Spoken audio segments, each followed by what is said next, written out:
Okay, then I'll let you introduce yourself, sir. Hi guys, my name is Nathan Jones. I'm a former student at Loughborough College, and I'm also a police officer now. Okay. So I'll just talk about that, really. So Nathan, talk about your journey towards being a police officer. Then, so you left school and came to Loughborough College. Yeah. So when I came to Loughborough College, I didn't really know what I wanted to go into. I did find a love for teaching, so I kind of followed that journey. I had a lot of growing up to do. Definitely to build myself as a better character than I was back then, because I did grow up in the wrong crowd a little bit, but I knew I had to kind of get my life sorted and figure out where my education would take me as I mature into an adult. So yeah, Loughborough College was definitely the best opportunity for me at the time throughout my journey into becoming an academic. So you started on the level 2, wasn't it? Level 2 sport. Yeah, I started 2, yeah. And you messed up was it your English at the time? Yeah, so my maths and English, they're never my strong point, and even now, they are still not my strong point. I do have a natural act for English, but again, practice makes perfect. The more I put in, the more I got out. Maths, again, still rubbish at it, kind of for life for me. But like anything, it was perseverance. I knew I needed it in order to get into my level 3 BTEC, but I never really truly found the emphasis of it within education until I actually started to work more with the teachers that I was working with. They helped me massively, including yourself, so I can give you a little bit of credit for that. But yeah, English and maths was definitely a big thing for me, not just getting the qualification, but also for personal growth as well. Okay, so you went from there, then did the BTEC level 3. You got some good grades. You really did get some good grades. You was in a good group, but some fantastic grades. And that led you on to Leeds Beckett. And what did you do at Leeds Beckett? Yeah, so I followed the dream of being a teacher. I went in to do physical education. That was a big milestone for me because university was never on my cards at all. And I kind of felt pushed towards something that I was never trusting in myself to be ready for, due to my own doubt with my abilities for academia. But nevertheless, I went for it, and I thought, I've achieved this so far. I came into my level 2, doubted myself, passed my English and maths, got into my level 3, came out with 3 distinction stars. God knows how, but I did it, and I thought, the next step is university. So yeah, that's what I did. Went to university and to see where that journey would take me, really. And like I say, from that, obviously, you successfully got your degree. And like I say, you went travelling for a little bit, came back, and you started working at the college for doing some teaching for us, didn't you? Yeah, I did. And from that, then to the police service. What's been the kind of the factor going over to the police, but also what are the skills you've learned along the way that's helped you get into the police? Well, the skills I've learned, compare myself to 7 years ago when I was at Loughborough College, I could never really predict that the outcome of me at the moment. Everything's transferable just from, naturally me, I'm quite outspoken. I consider myself to be a bit of a leader, a bit of an extrovert really. And just having that ability and actually allow me to apply them skills into a teaching role at Loughborough College definitely put it to the test of will this role be perfect for me? Is this the role I want to go into? Because if you can't teach, you're not going to be able to police, because you need to be able to deal with people. My organisation skills have been tested to the max, and like I said before, you never know how you're going to be in something until you actually give it a go. So Loughborough College, it was a daunting experience to think, I'm going to be teaching. Am I capable of doing it? And I thought to myself, well, proof's in the pudding. Look where I was before, and how far I've come. Look what I've achieved now. So, I bit the bullet, went for the job, and it turned out that it was a perfect opportunity for me. And everything I learned in that job only built that kind of a resume of skills that I have now, which are completely transferable into the police. Yeah. So it makes me a better officer, it makes me a better person. So obviously getting to the police force is difficult, and a lot of our learners will be 16, 17, 18 now.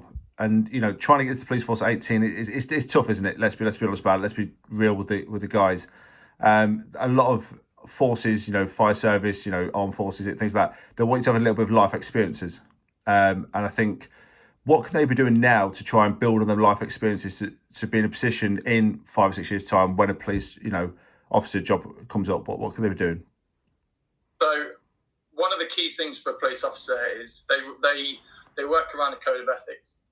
And one of the biggest things that I feel is amongst that is having honesty. Yeah. Everyone's been dishonest at some point in their life, including myself.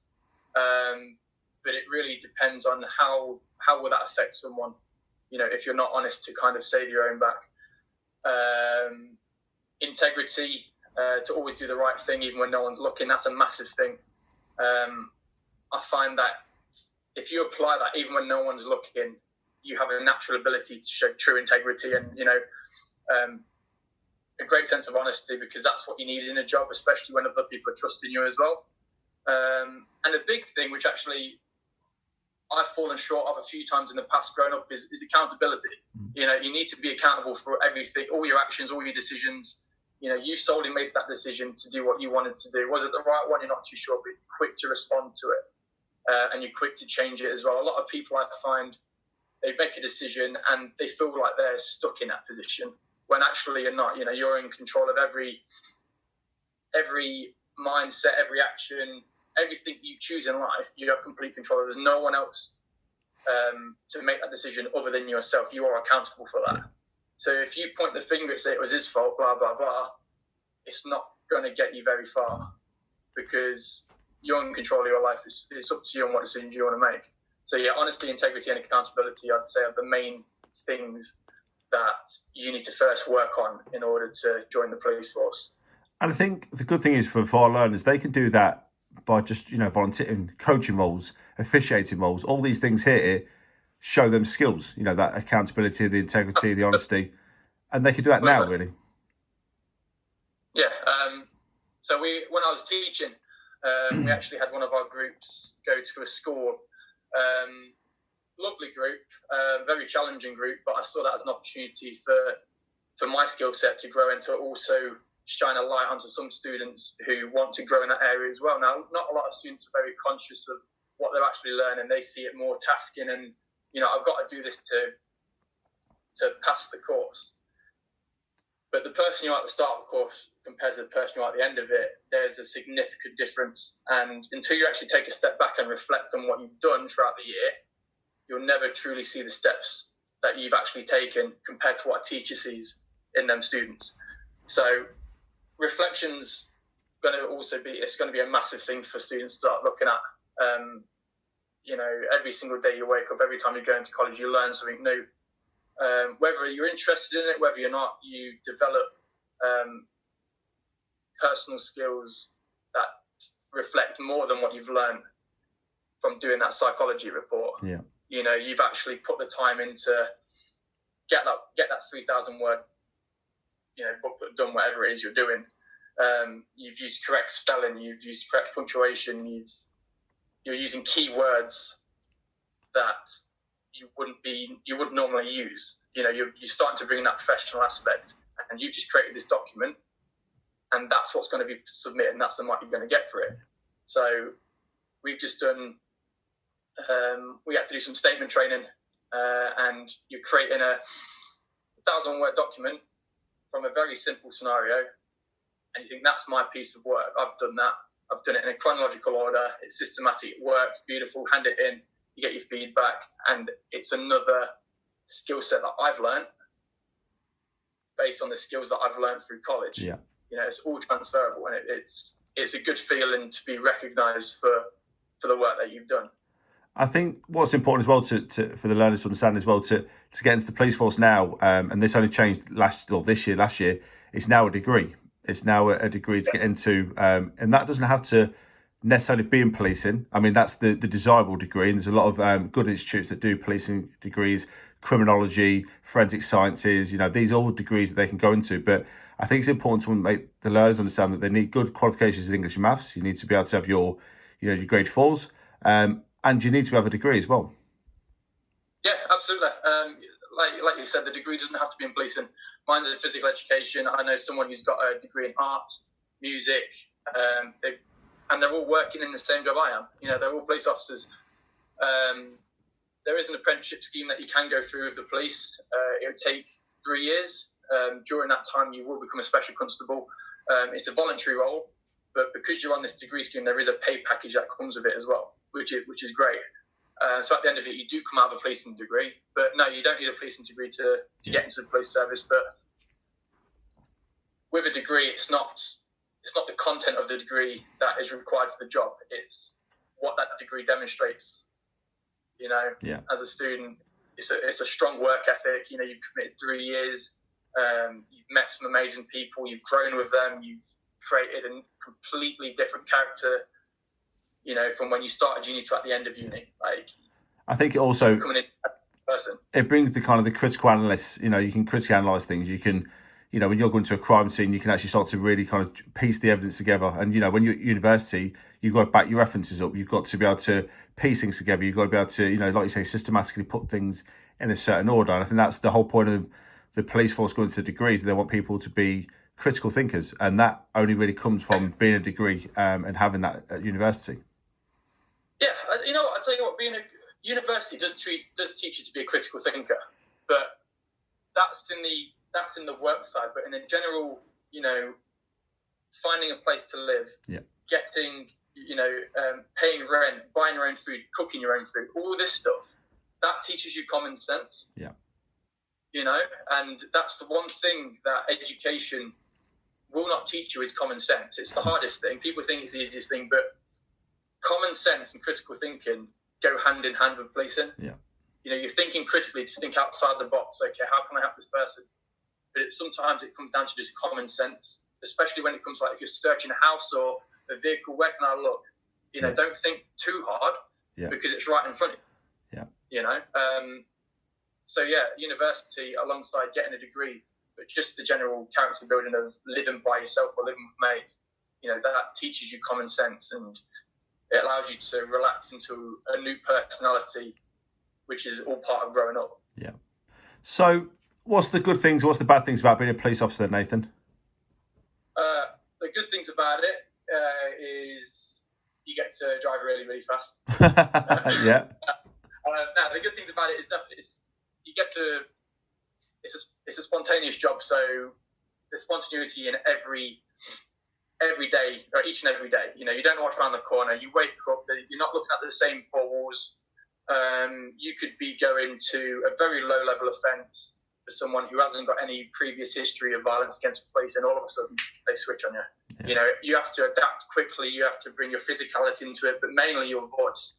Your voice is your strongest weapon out of everything that they train you to use. But again, it's having that ability to be adaptable, adapt to situations. You're going to be meeting new people every single day.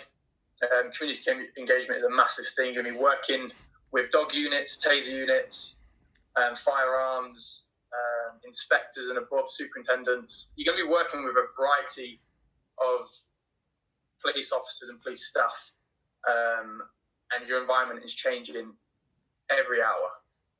1 hour you're in someone's home, dealing with a domestic. The next you're in a high-speed pursuit, chasing after someone who's been drug dealing. You can never predict what's going to happen, and that's one of the best things about policing is the fact that it's forever changing. Yeah. So what's one of the worst things then? That's what I love. What's one of the worst things then? What are the things that you don't enjoy of the job? The worst things, you see it all in social media. As soon as someone pulls out their phone and starts recording a police officer, there's going to be criticism. There's going to be people pointing the finger, but they're only pointing the finger based on half the story. Yeah. And that's the story that they know, and unfortunately, that gets posted on social media. You don't want to be that officer on social media because there's going to be a lot of criticism. But again, it comes down to your ability to honesty. You honestly know what happened. You stand by everything that you've done, and that's where your colleagues come in as well. That camaraderie. Everyone's got your back in the police service. You're never alone. But yeah, I think it is the media. It is scary. There are times where you think, especially with the pandemic going around, people trying to spit in your face and not adhering to that kind of social distancing. But again, I didn't join for the bad things. Yeah. I joined for the good that I can actually give into a job that's very rewarding. I can't really think of it. Paperwork, maybe. Shift work sometimes. I enjoy insociable hours. I've always had it. Okay. I did a lot of work as a bartender. Loughborough College was actually quite nice to be on contracted hours, but I did miss social hours. Yeah. That's part of my makeup. I enjoy it. So, what's your career progression then? Where do you see yourself in 5-10 years then? Well, 5-10 years. So in the police there's a 2-year probation, so you can't really move within that 2-year mark. You're going to be doing a lot of work, building up your competencies. But after that, I'm going to be looking to be taser trained. Yeah. That might happen before my 2-year probation because they're looking at giving all officers tasers. My end goal would be to be a dog handler. Okay. Dog handling is something that I really want to go into. Where I was training, we were very much close to the dog handling unit. Yeah. So I've been speaking quite a lot. There are some prospects of becoming a sergeant, but that's just going to be another stepping stone that I'm definitely not going to be prepared for. But I know undoubtedly that I've definitely got the ability to do it based on everything else I've achieved. So I'm not going to knock myself for that one. But yeah, dog handling is where I want to be. Okay. But there's so many things you can get. You can get taser trained. You can get your pursuit license. You can get your response license. There's over 200 departments in the police, so opportunities are in the masses, really. So the last question then, Nathan, for you is that if I took you back to 7 years ago into A109 when you sat in my class, what advice would you give Nathan at 16, 17? Get on with the work. Get on with the work. You want to see education as a character builder. Don't think of yourself as an academic. You need to remember all this information because it's not going to happen. 3 years of uni, I'm probably going to retain about 15 to 20% of that information. Yeah. But the rest of it, all that character building and them skills that you gain just to become more independent. That's the main thing that has helped me to be the person I am today. And I said when I was teaching, I said, focus on building your character. If you build your character, you get a stronger work ethic. If you get a stronger work ethic, your brain's working that extra bit more to retain that information, and then all of a sudden you can create that perfect CV. You can get that perfect job. You can send that perfect email to get that promotion, whatever it is. It doesn't come from your ability to retain all this knowledge. Yeah. It comes from your ability to build your characteristics into becoming an independent learner. Yeah. So you don't have to hold someone's hand to get a job or to create a CV. You can do it yourself, and you're accountable. Yeah. You're accountable for where this leads you. So, yeah, the biggest thing for me is just build them characteristics. Build yourself into an independent learner. Yeah. Nathan, thank you for your time. We really appreciate it. All right, mate. Thanks for having me.